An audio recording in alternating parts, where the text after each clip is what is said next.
I can't wait to see what happens here. St. Paul just implemented the nation's strictest rent control law, and it's already backfiring tremendously. And this is so bad that even the tagline says it's one of the strictest rent control measures in the US, if not the world. So, TLDR, the city came down and dictated to landlords what they can and can't charge tenants. So landlords were just like, oh, we're just going to pull out of your city then. All this new construction, cancel it. There's no money in it for us anymore. There's no reason for us to do it. A Swedish economist once remarked that rent control appears to be the most efficient technique presently known to destroy a city, except for bombing.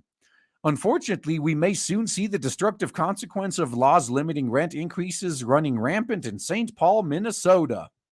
If you live in this shithole, get out while you can, because it's really quickly going to devolve into Detroit. The shitty just approved a rent control measure that will limit landlords' ability to increase rent on its 65,000 plus rental properties.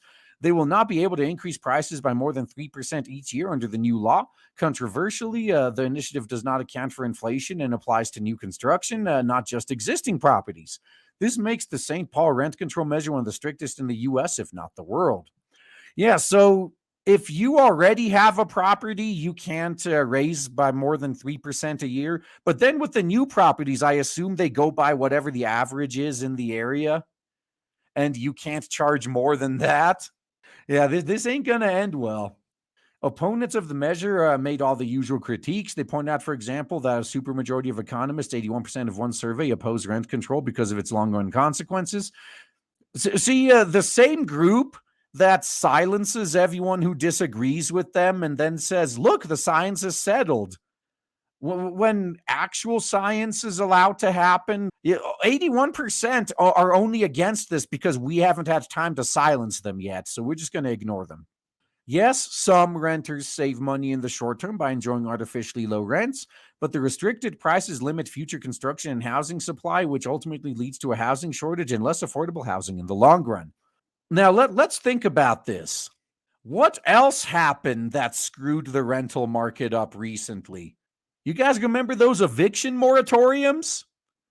One of the reasons that rent is skyrocketing now is all these landlords have to make up for the money the government forced them to eat. What else are they going to do to get themselves out of debt to actually get some of that money back outside of raising rent? And now the government's coming in again saying, oh, no, you can't raise rent anymore. This is just going to cause these landlords to nope out. So these cities that do shit like this, maybe the 2 or 3 people that can get an apartment are going to be well off, but everyone else, no one's going to be able to find a place to live. Yeah, housing shortages, less affordable housing in the long run. And okay, to be fair, what these landlords are probably going to do is they're just going to shift the rent increases into something else. They're going to add a surcharge or something. Well, that's not rent. He's still only paying $700 a month for rent. We just added a $300 a month surcharge. That's all. We still got a few months to see what that happens. Oh, yeah, higher safety deposits. Now, imagine that. Like most places, like the safety deposit is usually like $300 maybe.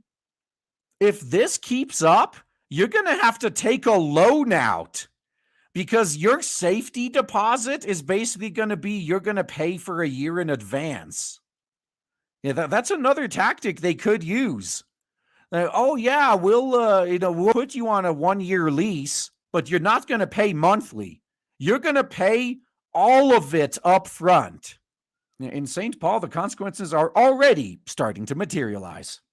Less than 24 hours after St. Paul voters approved one of the country's most stringent rent control policies, they're getting what they fucking deserve. Because Nicole Goodman's phone starts to ring, the Star Tribune reports developers were calling to tell the shitty's director of planning and economic development they were placing projects on hold, putting hundreds of new housing units at risk.